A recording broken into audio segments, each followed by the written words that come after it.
started doing photography when I was 16. Started photographing the little minions that I was babysitting for and photographing the beach. My dad bought me a Minolta camera and I brought it everywhere. Shot Tri-X film and combed the beaches. I think the photograph that I'm the best known for is the wash ashore photo of our dog, Chatham Charlie. I was walking back from the tip of Lighthouse Beach and spied this washed up blue dory. And he was only 8 months old. And I took 2 pictures with my point and shoot camera and didn't really give it a lot of thought until I printed it and I just came up with the idea of wash ashore. And I think that just struck so many people because there are so many of us. That became a card, and then it became a poster, and then it became the cover of the Chatham guidebook. A couple of years later, we did another cover of Charlie on the CG 365 from the Finest Hours. They had to hoist me up with all of my camera gear to the bow of this fishing boat. I then shot down on the boat with Charlie, and Donnie St. Pierre was driving the boat.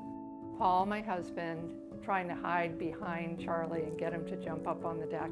I was in charge of the biscuits, but I forgot the biscuits, so that made it an extra challenge, although Charlie was up to the challenge and he was amazing. He was a superstar. We had to keep turning the boat around.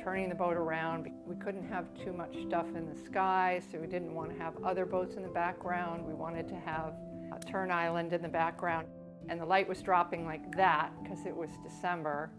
And so it was quite stressful, actually. So we have 2 golden retrievers. Rosie is 6, and Ryder is our new pup, and he's just a year old. And they pretty much come with me for walks every day. So I always have my camera, and I almost always have them. There used to be lots of oyster catchers down here. They're so beautiful with their bright red beaks. Love them. I branched out into mixed media and collage, and now I'm doing a lot of oil painting, acrylics, and encaustic painting. So I think I do just about every media except for watercolor. Typically I'll work in a series. So I'll do a series of flower oil paintings, or I'll do a series of abstract paintings on a series of jelly plate prints. Mary Moquin, who has been my teacher for about 5 years, my painting teacher. And I said to her, Mary, I feel like a bee. I feel like I'm just, buzzing from one thing to another, and I want to do everything. And she said, well, you can do everything, just one thing at a time. Through the different media that I work in, I'm always going back to encaustic.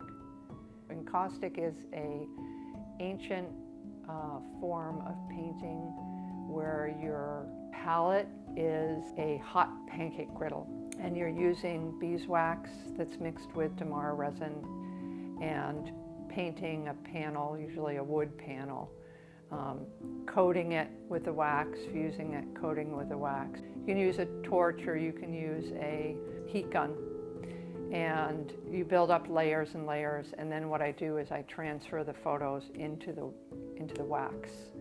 And it's a very long, laborious process doing encaustic photo transfers, but I think I like it because it's so challenging.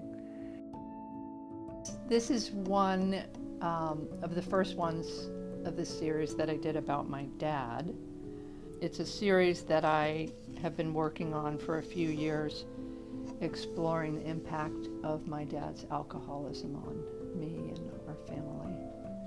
It's a really personal series, and I've enjoyed doing it a lot because it's been very, just very powerful. I think there's something very powerful about art as a way to heal. When I was in high school as a senior, I had a semester where I taught in a Head Start program in Harlem. and it was an amazing experience. I really didn't think about teaching again until shortly after my dad died, and I was 27 years old, and I was like, wow, I kind of need to figure out what I'm going to do with my life. So I decided to go back to school, and I got my degree from the Museum of Fine Arts in Tufts University in teaching, and started out teaching in Marblehead for about 4 years, and then ended up teaching in Cambridge, at Cambridge Engine Latin, for 25 years. High school, 7 different classes. I've learned so much from my high school students, and I really carry that with me all the time. I think about them a lot. And I retired in 2008 and took a break, and now I'm back at it with adults at the Creative Arts Center, and really enjoying that. And it's just amazing to watch adults who've done no art at all just get turned on like a light.